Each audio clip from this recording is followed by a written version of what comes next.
ચૂંટણી બાદ બીજેપી કાર્યાલય ખાતે 69 ચૂંટાયેલા પ્રતિનિધિઓ સાથે મહત્વપૂર્ણ બેઠક યોજાઈ।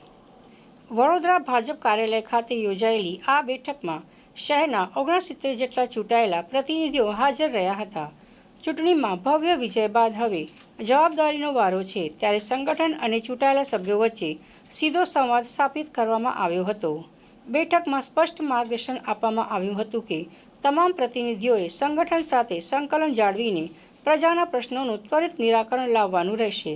આ બેઠકની ખાસિયત એ રહી કે હવેથી આવી બેઠકો માત્ર પ્રસંગોપાત નહીં, પરંતુ દર 2 મહિને યોજવાનો નિર્ણય લેવાયો છે, જેના કારણે વિકાસના કામોની સમીક્ષા થઈ શકે અને જનતાની અપેક્ષાઓ પર ખરા ઉતરી શકાય।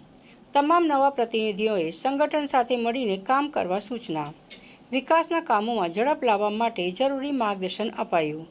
પ્રજાના પ્રશ્નોને પ્રાથમિકતા આપી સંગઠન દ્વારા દેખરેખ રખાશે।